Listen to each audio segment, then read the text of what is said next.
Okay, so welcome everyone to Books Bring Us Together. This is St. Louis County Library's virtual program for book lovers in celebration of our summer reading club.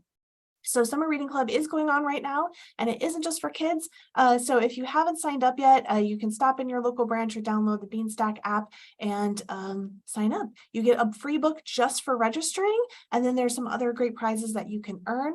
And yeah, so we hope that you will sign up for Summer Reading Club.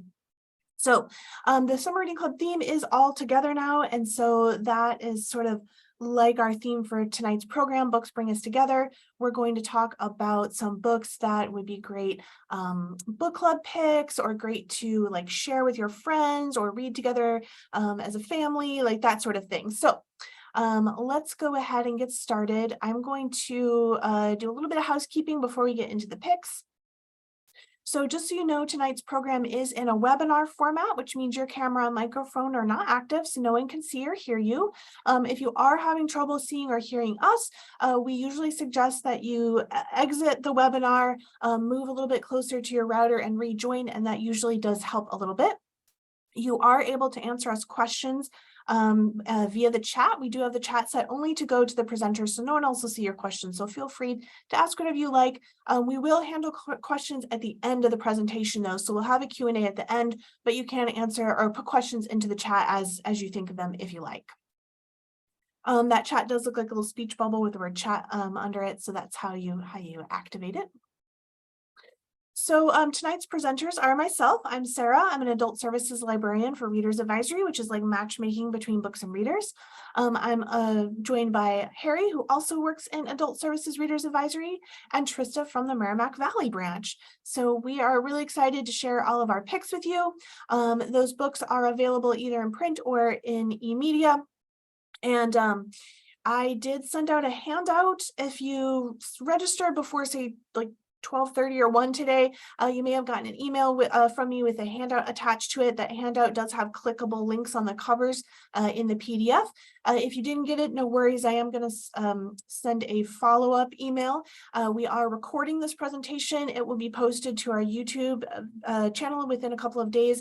And when that's ready, I'll send a follow-up email that'll have a link to the video as well as the handout attached to it.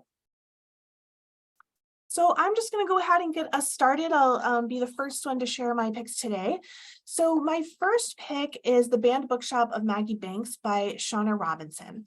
In this novel, Maggie Banks is between jobs and a bit of loose ends. So she agrees to move to the town of Bell River to run Cobblestone Books for a few months for her best friend, who is going on maternity leave. Her best friend is co-owner of the store. But Maggie finds out that the town of Bell River is a little bit strange. It's the birthplace of the writer Edward Bell, and the Bell Society, which is like the local historical society, has control over most of the businesses in town, including Cobblestone Books, where they are only allowed to sell books that were published during Edward Bell's lifetime.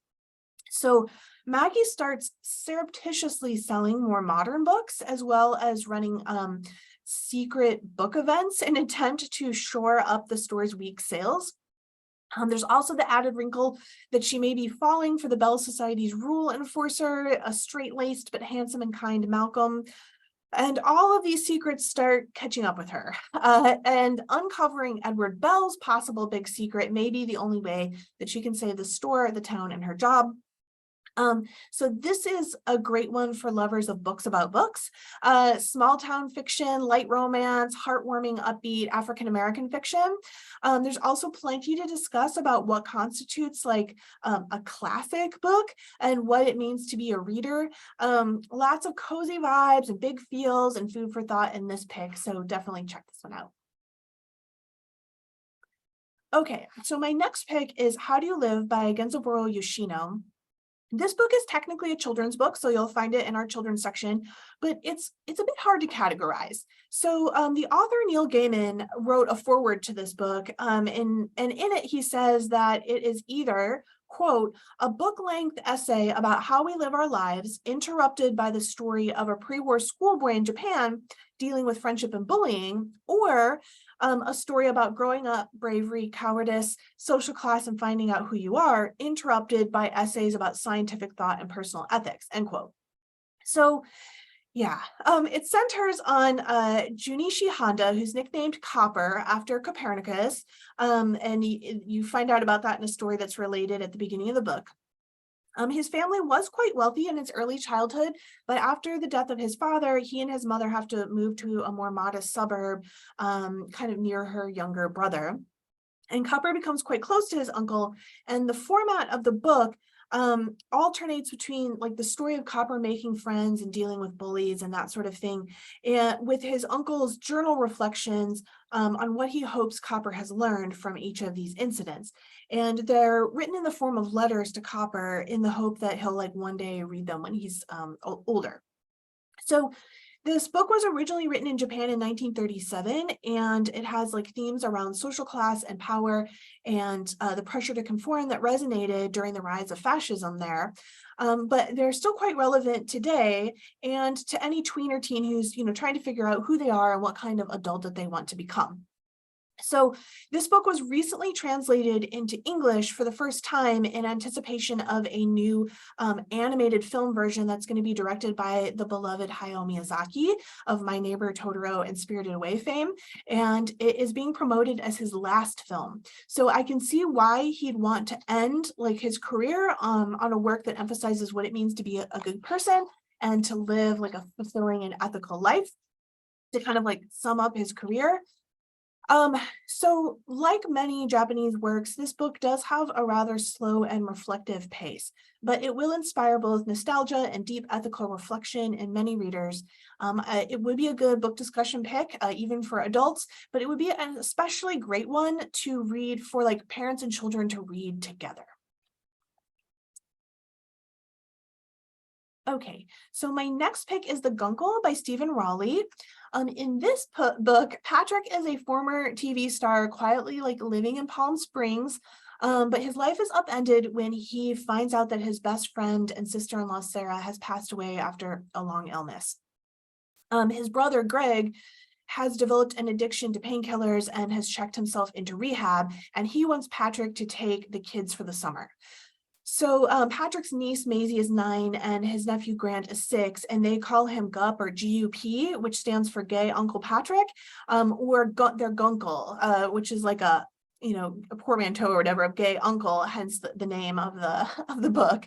The two kids completely shake up his quiet bachelor life, and despite some disapproval from his other sister Clara about his unconventional tactics and caring for the kids, they do all become quite close, and they help each other, through their shared grief.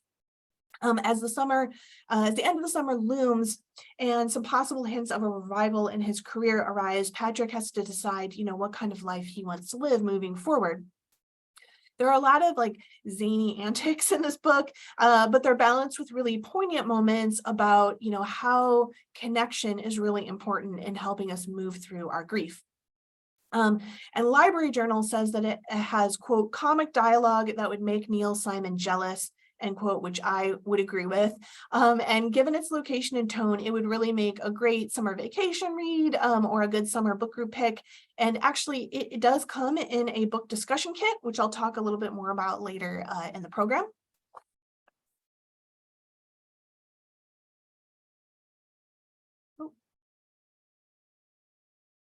I am somehow missing a cover. I don't know what happened. I'm missing a slide. So, but if you have the handout, you'll know that my next pick is The Last Children of Mill Creek by Vivian Gibson. So I'm sorry that we don't have the cover up here. But The Last Children of Mill Creek is a memoir by local author Vivian Gibson about growing up in the African-American St. Louis neighborhood of Mill Creek Valley. This neighborhood was raised in 1959 to build Highway 40. And, this was an act of institutional racism that was committed, by the government kind of in the name of progress. Although those issues are addressed in the book, the memoir is mainly told from the perspective of her younger self. So much of the book is about her close family and like her neighborhood dynamics. And since this is a real life book, a real life memoir, the narrative doesn't always unfold in the way that you might expect if you've read a lot of like Black coming of age novels. So there are some surprising plot twists in Gibson's life. The Los Angeles Review of Books says it's, quote, joyful, nostalgic, mischievous, a love letter to Gibson's childhood, end quote. And I would definitely agree. Despite the many challenges that Gibson's family and community faced, her story overall is quite warm and is filled with like distinctive characters that will draw you into this very specific time and place. Her mother in particular is really memorable and is always doing things exactly her way, like no matter what anyone thinks. Yeah, so this is a great pick if you want to learn about the history of St. Louis in a very personal way. And I think that many book group members will have plenty to talk about, not just about, urban development policy, but about how childhood and community dynamics have changed over time. And I'm sure that if you grew up in the 1950s, you will recognize some of the activities and traditions that Gibson relates. And if you didn't, it'll be an interesting contrast like with your own childhood. So definitely check this one out as it's a quick, joyful, yet important read for any St. Louisan. It actually won both the Missouri Humanities Literary Achievement Award and the Missouri Library Association's Missouri Author Award, and it comes in a book discussion kit. Okay, my next pick is also nonfiction. It is Enchantment, Awakening Wonder in an Anxious Age by Catherine May. I have talked about May's previous book, Wintering, in another virtual program like a year or two ago. It is about the need to deal with difficult times in our lives, not necessarily by trying to actively overcome them, but by seeing them as a season in life that we need to like lean into and use as an opportunity to rest and transform. So that book came out in November of 2020, and the pandemic hit while May was writing it. And she discusses how she had to rework what she had already written as it had become clear to her that we were like entering a phase of global wintering. So this book, Enchantment, is something of a guide to the phase after wintering, when we need to come out of our shells and rediscover what brings us joy and connects us to the physical, social, and spiritual world. And May is British, and they had quite a different COVID experience than we did here. And so she talks about how after so many COVID lockdowns and after her own period of personal and familial difficulties that, she talks about in Wintering and she talks about again at the beginning of this book, she had lost something of like the sparkle and wonder, in life. So she sets out on a journey to rediscover enchantment, an orientation to the world that had been integral to her as a child and a young adult, and that she feels is really important to get back. So the book is organized into sections based on the elements, like earth, water, fire, etc. And there is a lot of emphasis on the beauty of small things and the wonders of the natural world and how these connect us to our purpose and our spiritual nature, not necessarily in like a religious sense, although it could be for you. So if you felt somewhat like disconnected in life, or like life has lost its shine, then this might be the book for you. I can imagine that it would be a great one for a book group or a group of friends to work through and discuss together, as there are several activities that she pursues that might inspire you to make some like field trips of your own. Okay, so we're each going to talk about 2 forthcoming books, so books that are being released like later this summer or fall. And the first one that I'm going to talk about is The Invisible Hour by Alice Hoffman. This book tells the story of Mia, whose mother got pregnant with her at 16 and then ran away from her straight-laced, like upper-class Boston family, only to end up in a strict puritanical cult in Western Massachusetts. No one there is allowed to go to school or read until they're 15, and everyone's behavior is very strictly monitored, especially the women in the group. Rules are enforced by punishments like public shaming and haircutting and branding with letters. So Mia has been secretly visiting the town library, though, and learning about the outside world through books. And when her secret stash of books is discovered and she's threatened with branding, she escapes with the one book that means the most to her in the world, and that's The Scarlet Letter by Nathaniel Hawthorne. How did this book so perfectly describe her and her mother's life? How did she discover it on the most pivotal day of her life? And what if Hawthorne had never written it? Like, what would have happened to her? Mia sets out to answer these questions on a journey of love and books and time. And to me, this book sounds like a mashup of Gilmore Girls, The Handmaid's Tale, and Outlander, but of course in that magical lyrical way that only Hoffman can conjure. I actually have an advanced reader copy of this and have read the first couple of chapters, but I stopped myself from going much further because I liked it enough that I think I want to finish it on my upcoming vacation. So it reminds me a bit of my favorite of Hoffman's works, which is a book of linked short stories called The Red Garden, in which a few real historical figures are like magically woven into her narrative. Library Journal, in their review of this book, says that The Invisible Hour, quote, brings a touch of otherworldly to serious issues, end quote. And that is my kind of book. So if you like magic and women's rights and historical fiction and time travel and books about books, then this pick might be for you or your book group too. It is coming out, as I said, I think on August 15th. So not too long of a wait. Oh, and I should say, all of the books we have today, you can put on request, including these forthcoming ones. So they are already in the catalog. And if you click on the cover on the handout, you can put yourself on the wait list for these, even though they aren't out yet. Okay, and then my last pick, my final forthcoming pick, is The Fraud by Zadie Smith, and it's coming out September 5th. So Smith is back with another book full of insightful social commentary and realistically drawn characters, and this time in a historical fiction novel that is inspired by true events. So this novel centers on Eliza Touche, a housekeeper and cousin to the author William Ainsworth, who was a real writer who was friends with Thackeray and Dickens.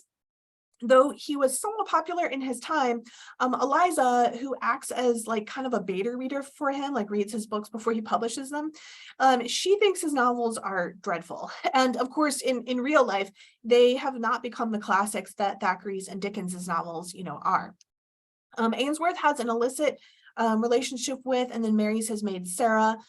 She becomes obsessed with the inheritance trial of a man who is claiming to be a royal heir who was lost at sea, but who many think is actually a butcher from Australia. This was a real trial that gripped Victorian England, and Sarah and Eliza in the book attend it together, both of them becoming quite engaged in the issues explored in the case involving wealth, social class, and slavery. Library Journal in their review states, quote, Smith wrestles contemporary themes surrounding women's independence, racism, and class disparity from centuries-old events in her beautifully crafted historical. Readers of Geraldine Brooks or Hilary Mantel will be thrilled, end quote. So this one definitely seems like it'll be a great book group pick that paints a very clear picture of a specific unusual historical event, but makes it relevant to the world of today's readers. So yeah, that's it for me. I'm going to go ahead and hand it over to Harry. Take it away, Harry. Thanks, Sarah. So for my picks, I was trying to envision that we're all together on the terrace of a restaurant or at a private home sitting outside. And I'm going to first offer you a spicy pick. So we're going to have some aperitif and maybe some spicy olives or some mixed nuts to go with this. If you're a fan of Celeste Ng's book, Everything I Never Told You, then you're going to like this book. Angie, who is an immigrant student at an affluent high school in Westchester County, New York, is living with her single father, Bobby, who runs an Uber-type service called Bobby Moves. Angie's kind of introverted. I mean, she doesn't quite fit in at this affluent school, but she does find herself in swimming, and she is crossing the football field, coming from swimming practice, and stumbles across her best friend's brother, who is stabbed and bleeding on the football field. Who stabbed him and why? Now combine this with the story of Chiara, who is a Black girl from an unstable family living on the margins of the school. What is her role in this stabbing?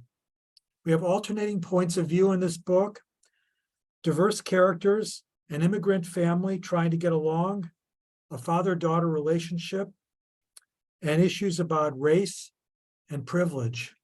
It's a very thought-provoking book, so your group might like this book. I enjoyed it. My second pick, so now we're moving into more of the dessert, sweet type drinks. And this one, you could either have a gin and tonic or a cucumber mint mocktail. The Golden Spoon is a closed room mystery book, which is sort of a takeoff on the Great British Baking Show, except this one is set in the United States, in a mansion in New England, and each contestant has a secret. At the very beginning of the book, there's a dead body. We don't know who it is, but we will find out because we have a series of flashbacks and we find out about each character's secret, and then it ends up with a stunning climax as to who the dead body was and who did it.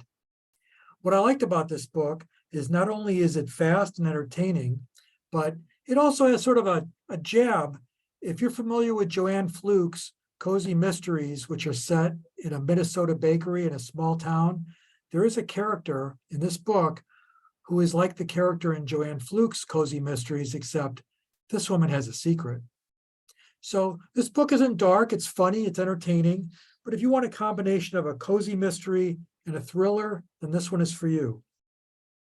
My next book, which is also a book kit, just like Golden Spoon, is Killers of a Certain Age. We did this book in my mystery book discussion group at the library, and we laughed about the idea of a certain age. The author of this book is 55. Her women of a certain age are 60. The members of my group are in their 70s plus. So the idea of these women being, quote, over the hill at 60 was kind of laughable. The women in the book, there are 4 women. They were part of a group called the Museum, which is a consortium of assassins for hire. These assassins murder people that are evil, that have done something bad in the world, and they have to be eliminated outside of government action. So governments will hire these people, or the museum will do it on their own. And the 4 women in the book are sent on a luxury cruise as a farewell for a job well done, for having spent 40 years working for the museum. Then why is one of their fellow assassins, a younger male assassin, on the boat trying to kill them? So this is a fast-paced, entertaining book, a lot of action, not much character development, but it's entertaining. And this is like a tiki drink on a hot day. It's got the umbrella in it, so you're going to sit back and enjoy this book, and members of my group liked it. My next book, and now we're going straight into sweet drink category, Someone Else's Shoes. This is by Jojo Moyes. I really enjoyed this book. What can I say? I like romance books or romantic comedies. In this book, Nisha is a privileged, rich second wife living in London. So she's the second wife. She gets dumped by her wealthy husband. Not only that, but poor Nisha leaves her gym bag behind at the gym and takes somebody else's bag by mistake. Nisha's bag has her 6-inch red crocodile Christian Louboutin heels. I had to look these up online. If there really are crocodile, they sell on eBay for $6,500. Poor struggling Sam, a middle-class housewife who is not happy in her personal life or at her job, picks up Nisha's bag and finds the red 6-inch crocodile Christian Louboutin shoes. She tries them on, they fit. What do you think happens? Sam gets a jolt in her work life. That promotion that she wanted, she gets it. It transforms her life wearing these shoes. Well, what about poor Nisha? Nisha's looking for her shoes. Are these two going to get together? Are they going to find happiness? Are they going to become friends?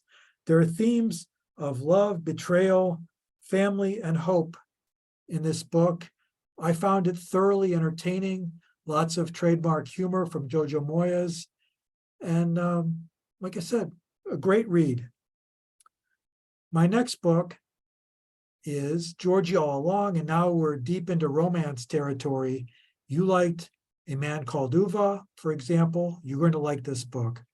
Poor Georgie is a struggling personal assistant, not happy in her life, has a personal journal from her teenage years, and she finds it and she starts reading about all the things that she wanted to do when she was younger.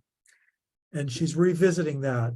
She goes back to her hometown, and who does she run into but the town grouch, Levi. We have alternating first-person accounts in this book by Levi and Georgie. It's a contemporary romance for fans of Emily Henry. And what these two find out in the book is that things that they thought were flaws about them are really assets. And maybe these two can learn to get along together and maybe even have a relationship. So a very feel-good, positive book with humor and a lot of heart. Enjoyed this book too, but I like reading romances. What can I say? My next book is Tom Lake by Ann Patchett. I loved The Dutch House by Ann Patchett. If you haven't read it, better yet, get it on audio because Tom Hanks does the audiobook, and he is fantastic in The Dutch House. Tom Lake is set during 2020. It's set up in northern Michigan in some cherry orchards. And Anne, the mother, has her 3 adult daughters come back to visit her. And all they want to know about is, Mom, you dated Peter Duke, who is a big star. Back then, you were in a summer stock theater production, and you and Peter had a summer romance. Mom, why didn't you marry Peter? Instead, she married their father. So it's all about, well, what choices do you make? And Mom has to revisit and explain why she did things the way that she did and how her life turned out differently than if she had run off with Peter Duke. So I think this is going to be a tremendous book club title. Tom Lake by Ann Patchett. I just like the way she writes. What can I say? I think your group would like this book too. My last book is Happiness Falls by Angie Kim. And Angie Kim wrote Miracle Creek, which was an interesting book. And this book is also looking like it'll be another thought-provoking book. It starts out with, we didn't call the police right away. The book is mainly narrated by Mia, who is a very smart Korean-American, irreverent, analytical, know-it-all young woman. And one of her siblings, Jean, who has not only autism, but angel man syndrome, so that he is basically mute, goes out for a walk with their father. Jean comes back a short while later, bloody. Where is Dad? Jean can't say. Did Dad disappear? Did he run away? Was he assaulted? Lots of secrets are going to come out in this book, and it's all going to unravel. So knowing Angie Kim, this is going to be well written, good character development, maybe a little bit of a slow pace. I've read some of the advanced reviews, but it's going to be thought-provoking. And what else do you want with a book group but a thought-provoking book? I'm going to turn it over to Trista. Thank you, Harry. My name is Trista, and I'll jump right in with my first pick, A Psalm for the Wild Built by Becky Chambers. This slim novel was published during the pandemic, and I love the way it very gently asks us to think about how we come together, who we are when we're apart, and what we owe each other. If you are a fan of the TV show The Good Place, you might love this book. It's a very different setting, but explores similar themes. Here, the main character, sibling Dex, is a tea monk who serves custom brewed teas to others, giving their customers space to express the doubts and worries that trouble them. But Dex needs a change of pace and sets out into the wilderness, where they encounter a robot named Splendid Speckled Mosscap. Since robots and humans in this world had parted ways a long time ago, Dex is taken aback when Mosscap approaches and asks, "What do humans need, and how might I help?" What ensues is a cozy meditation on those very questions.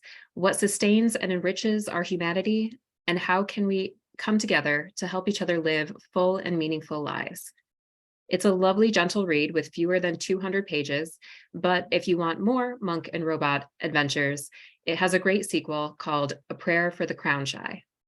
Becky Chambers' novel would make a great book club pick. It's light sci-fi that has plenty of appeal for general fiction readers with just enough philosophical heft to spark some interesting conversations. My next pick is The Book of Delights by Ross Gay. Written over the course of a single year, this nonfiction book collects short essays and poems based on moments that brought the author joy. So hearing Sarah talk about Enchantment, if you like that one, you might also want to pick up The Book of Delights because it's similarly thinking about what brings us joy, delight, and wonder. Gay lingers over the small details of everyday life that are precious, but that are too easily overlooked. It feels like a gift to read this book, to share in Gay's delight and laughter. As one reviewer points out, you'll find that the delights in Gay's world illuminate the delights in yours, that his wonder is contagious and has caused you to deepen your own. And that's exactly what makes this book so great to pass along to friends and loved ones, or to read together with them.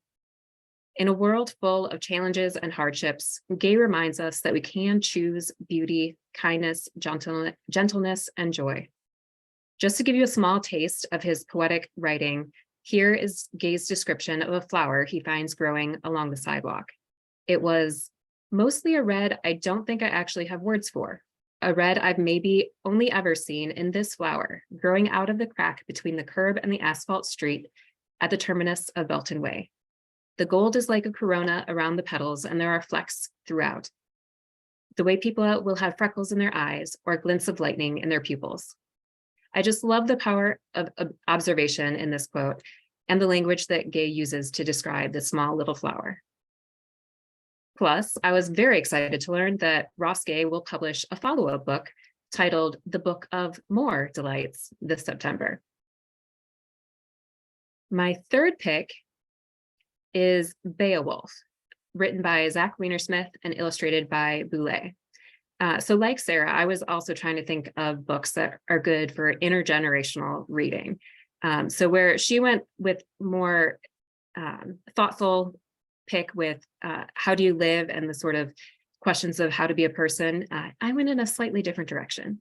So if you're looking for a book to bring together different generations, this is a great option. Beowulf is a graphic novel retelling of Beowulf, the Old English epic poem. But in Weinersmith's version, the story features a group of raucous, fun-loving, candy-consuming kids who have to defend their treehouse from their cruel neighbor, Grindel. Grindel is sick of their noise and threatens to turn them all into the worst possible thing: whiny teenagers or joyless adults. I love the way that the writer imitates the poetic devices of the original with silly, fun lines like the one describing the character you see on the cover here, Beowulf, as a 5-year-old forged in sparkles and fury. When I read this book, I immediately imagined a parent and child or grandparent and child reading it together, giggling and gasping at the story's action, and maybe reaching for some sticky, sugary sweets inspired by the bold, boisterous children in Beowulf. You don't need to be familiar with the original epic poem to have fun with this book, but if you are, I think you'll appreciate it that much more. Before my fourth pick, for those of us who aren't parents or grandparents, I wanted to choose something that represents books that bring us together by celebrating found family. Not the family you're born into, but the kinship and close friends you find along the way. So my next pick is One Last Stop by Casey McQuiston, a romance novel from 2021. Fans of classic rom-coms should be aware that One Last Stop has a splash of time travel. So you do have to suspend your disbelief a little bit, but it's worth it. Diner girl August starts crushing on old school punk rocker Jane on the New York City subway, but things get complicated when it's revealed that Jane is actually caught in a time slip from the 1970s. The romance between the two is charming and sweet, but what really makes One Last Stop so special is how McQuiston writes the secondary characters. August and Jane are supported by a network of queer friends and neighbors who are deeply caring, endlessly funny, and 100% themselves. I love that this book blends genres and celebrates found family.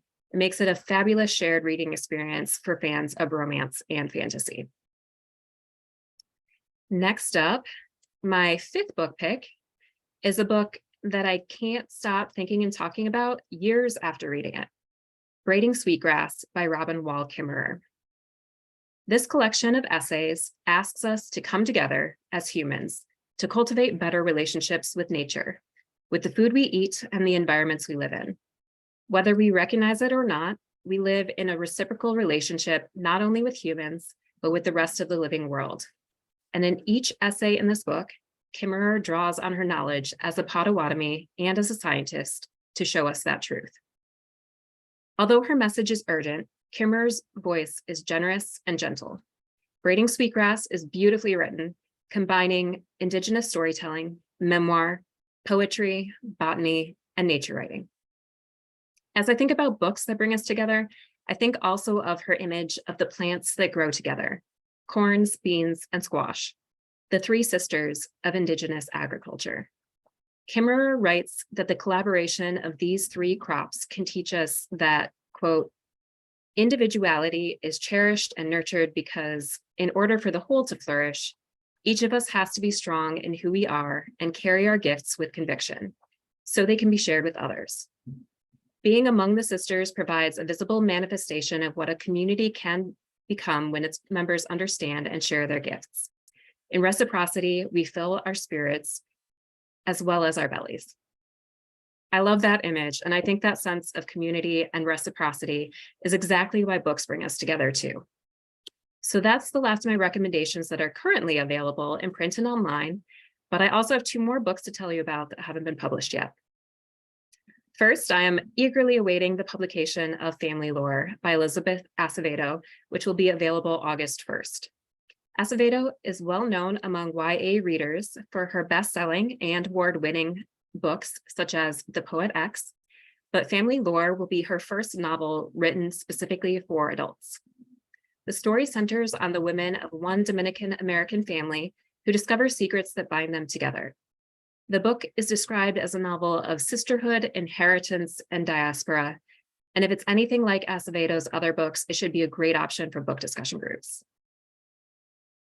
The other forthcoming novel that fits our theme of books that bring us together is Family Meal by Brian Washington. Early previews suggest that this novel will feature Washington's signature themes of food, love, and intimacy, which were so wonderfully explored in his previous novel, Memorial. In Family Meal, Cam and TJ are 2 young men and former best friends whose lives collide again after loss. Washington has a way of seeing that moments of grief can also provide opportunities for connection and underscore sources of joy. And I look forward to spending more time with Washington's writing in Family Meal. This one will be out later this fall on October 10th. So that's all of my suggestions for tonight for books that bring us together. Thank you for listening, and I will pass it back to Sarah. Awesome. Well, thank you. Thanks, Trista and Harry. Yeah, well, I'll talk about some things that you said, Trista, when we get to the Q&A, but I want to tell all of you about a few sort of services that we have for readers, and particularly ones that can help bring you together around books. So we have had a lot of great suggestions tonight, but if you would like more suggestions, you can try our personalized reading service. There is a form on our website in the Books, E-Media, and More section that you fill out, tell us all the things you like and you don't like, and then within a week, usually a lot shorter than that, we will send you a list of 5 titles created just for you. Okay. And then Harry and I both mentioned book discussion kits. So book discussion kits are designed for book clubs or other groups to read and discuss the same book. They come with multiple copies of the book and a discussion guide, and the kit's checked out to one member who's responsible for the materials. But what is really great about it is that you can schedule it ahead of time, so you can have it ready to hand out at one meeting. Everyone reads the book, they bring it back to the next meeting, give it all to you, you zip it back up in the bag, and you return it. So, and you can schedule these several months in advance. And in fact, last year we launched a whole new reservation site that is much more robust. It allows you to sort by genre and topic and see whether it has large print in the kit and all sorts of things, sorts of cool bells and whistles. And you can also now reserve them online. You used to have to reserve only by phone, and you still can. If you want to call us and ask for suggestions or have us make your reservations, we're happy to. But if you want to make your book club book kit reservations in the middle of the night in your jammies, you can do that. The reservation site is slcl.myturn.com. And then I also wanted to point out that the library has many book discussion groups. So if you have been wanting to talk about books, but you don't really have a book group in your neighborhood, or with people that you should join a library book group. Every one of our branches has at least one book group. Many have several book groups for either different genres or for different times of the day. And we also have a variety of online book discussion groups. You can find them by sorting by book discussions in the event type on our event software. We do know that right now there is a little bit of a glitch going on. So when you go to the landing page of our event site on the website, it's only showing a couple of weeks of programs and the search is a little wonky. But if you click on complete event listings, you'll see that one is functioning normally. And there too, you can sort by event type and choose book discussions. You can also do a keyword search for book discussion, and you'll see all of the book groups that are coming up and find one. There's sure to be one that fits your schedule, your location, that sort of thing. So we would love to have you at our library book groups if you are not in a book group already, or even if you are, you could join a second book club. And in fact, we want to highlight some of our book clubs tonight. So I run a virtual book club called Mocktails. It is the most laid back book club that you've ever joined. There is no assigned book. Instead, we have a monthly theme. Everyone reads a book related to the theme, and I talk about a book related to the theme. I demo a related mocktail and give you the recipe. And then I open up discussion and everyone can talk about their pick. And if you're reading something that didn't really fit the theme, and that's fine too, you can talk about that. So we meet on Zoom on the second Monday of the month at 7 p.m. And then Harry has a mystery lovers and then an evening general book discussion. They're both currently meeting at Daniel Boone. And if you have any questions or want to join those, you can ask Harry about them during the Q&A. And then Merrimack Valley, where Trista is, does have a book club as well, the Tuesday book club. It meets on the second Tuesday of the month at 7 p.m. If you have questions about that, I'm sure Trista is happy to answer them. So I think we will go ahead and open it up to questions. I know we already had a couple of questions in the chat, but if you have any more, please enter them in the chat box.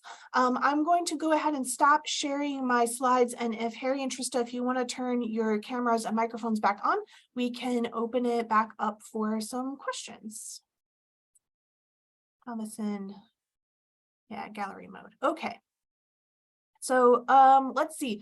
So the first question I saw in the chat was about Alice Hoffman's book that I talked about. They wanted to know a bit more about the time period it covers. So as far as I can tell, Mia's timeline is our present day, but there is a past timeline, but I don't want to give you too much information about it because I don't want to spoil the book.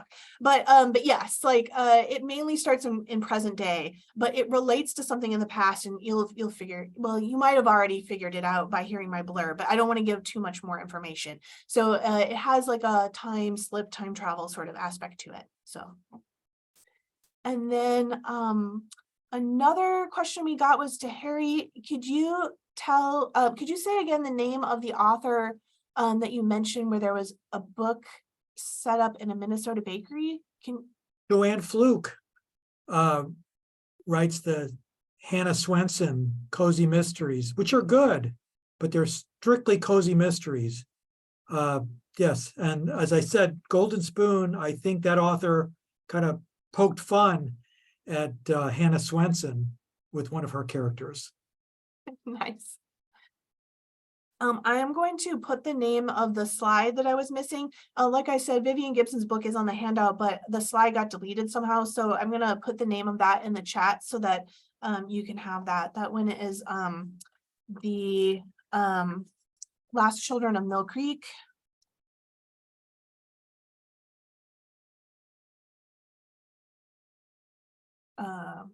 By Vivian Gibson. And by the way, Vivian Gibson is a really lovely person. She did some programs for us here at the library, and I met her. I was on the Missouri Author Award Committee when we gave her the award last year. So yeah, she's a lovely person. So you can support her by reading her book. Okay, someone says they love cozy mysteries, so they say thank you, Harry. Does anyone, if anyone else has any other questions, please go ahead and put those into the chat.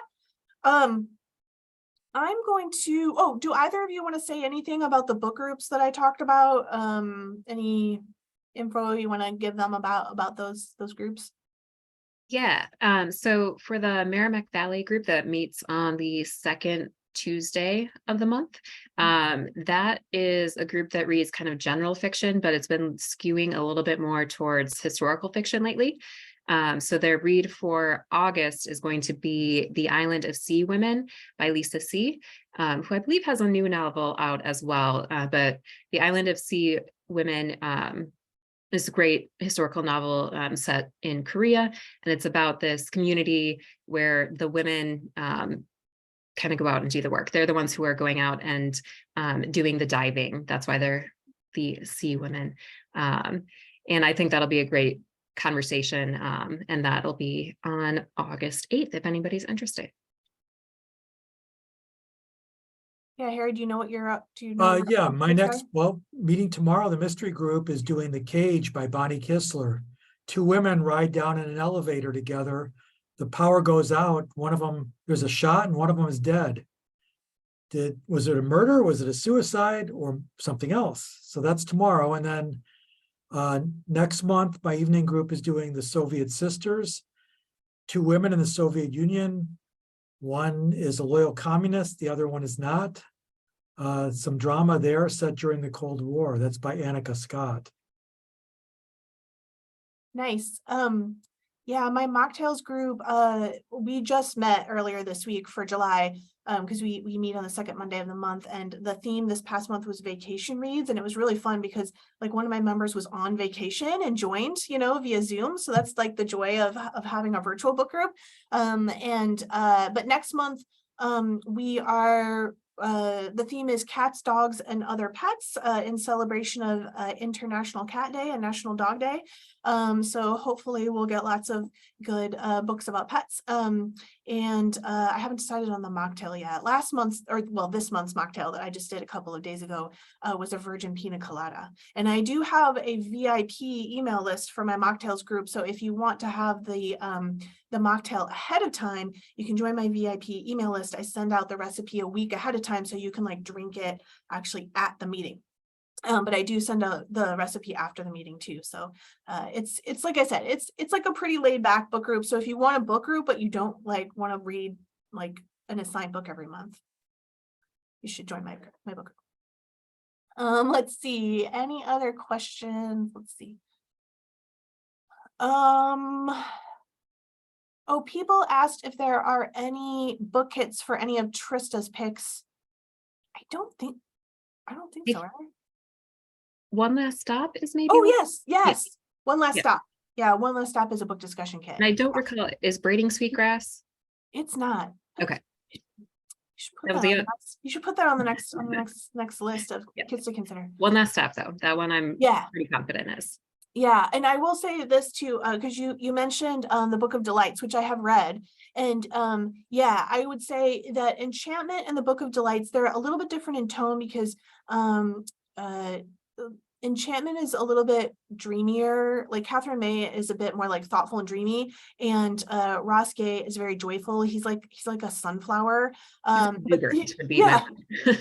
But they cover very similar like content, in like finding wonder in the everyday world. I'm excited that Ross Gay is coming out with another one because I really liked it. And I'll give a shout out to Psalm for the Wild Bill as well.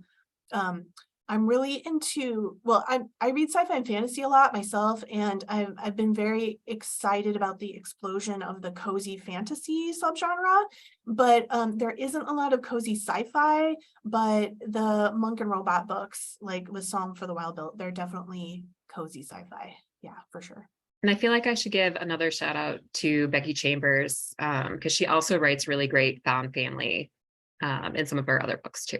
Yeah, she's a really great author if you're looking for that kind of like warm, hopeful sci-fi, for sure. Okay. We had another, this is a question for you again, Trista, about Beowulf. Would it be appropriate for pre-K and above, or like what's the age range for the kids? So kind of like the children's book that you mentioned, it is in our children's Juby section. So it is geared towards middle grade readers. I think in order to kind of get the humor that's going on in there, kids who are in like, let's say like above third grade, maybe like fourth, fifth, sixth, it'd be a good solid age group for this. Yeah, in the publishing and library world, middle grade is usually like 3 to 5th grade. So that's the age. Cool. Okay. Let's see. Oh, someone did ask, yes, about whether there will be a follow-up email. And yes, we're recording this. It's going to be posted on our YouTube channel. And when the YouTube video is available, I will send out an email to everyone that registered with a link to the video and the handout attached to it. So that'll have all the books. Oh, we had a question about new book hits and how often they are purchased. So generally speaking, we tend to buy book hits about twice a year, once in a while, 3 times a year.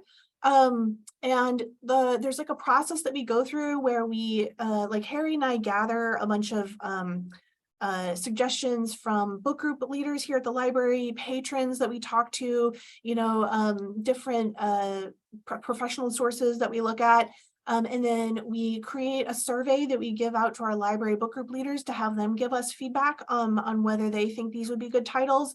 And then we take that under consideration and we order titles, like I said, usually about twice a year. However, I will say the pandemic kind of like disrupted that pattern for a while. So we didn't order any kits at all in 2020 or early 2021. So, but we're back into the scheme of things. In fact, we're right in the middle of processing an order this year, and we'll probably do one more order like in the late fall for the end of the year. So yeah. All right.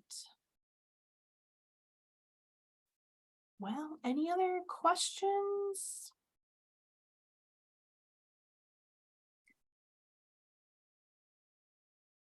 Well, I don't see any other, yeah, I don't see any other questions. I do see lots of thank yous. Lots of people saying that they were great suggestions and that they have a lot of ideas for their book clubs. So, so I'm really happy to hear that. I hope you all have a great summer reading club. Oh, okay. We do have one more question before we go. Do we have book discussion kits for nonfiction books about social issues? Yes, we do. So we have books, book kits for like pretty much every genre. And yes, we have some really, really great ones about social issues. In fact, that's one of the categories. If you go to our reservation site, My Turn, that limiter menu on the left side of the page, that's like one of the categories that you can choose. So yeah, both fiction and nonfiction. And we do have book kits for children, teens, and adults. So in case you're wondering about age groups too. And then we had another question about the book kits. So about how many books are included in the kit. So that is customizable. Generally speaking, when we order a book kit, we order 20 copies. Not every kit still has 20 copies. Some of them lose copies over time. However, when you go to the reservation site, if you click through to the bibliographic record for that kit where it has the summary, it does tell you how many books are in that kit. And then you set up, as part of your reservation process, you set up your book group, which is basically a standing order for a certain number of books. And that's how you communicate to us the number of books you need. So even though the kit might have 20 books in it, if your book group only has 8, then we will only send you 8 copies. If your book group has more than 20 people in it, say it has 23, we might do our best to try and gather some extra circulating copies to add to that kit for you if they're available. So we always try to meet whatever request you have for number of copies, just on the assumption knowing that like we can only guarantee what is in the official kit. But yeah, you get to decide how many books are in the kit. All right. Any other questions? I see lots of thank yous, but I don't see any other questions. So I think we will end there. So yeah, thank you so much, Harry. Thank you to Trista, especially for taking time out of her duties at Merrimack Valley to join us. We hope all of you are having a really great summer reading club. And like I said earlier, if you haven't signed up yet, you still can, and you can count all the reading that you've done since June. Yeah, we hope to see you at another event soon. So everyone have a lovely evening. Stay dry out there since it's raining right now. And like I said, this program will be on YouTube in a couple of days. So everyone have a nice evening. Bye-bye.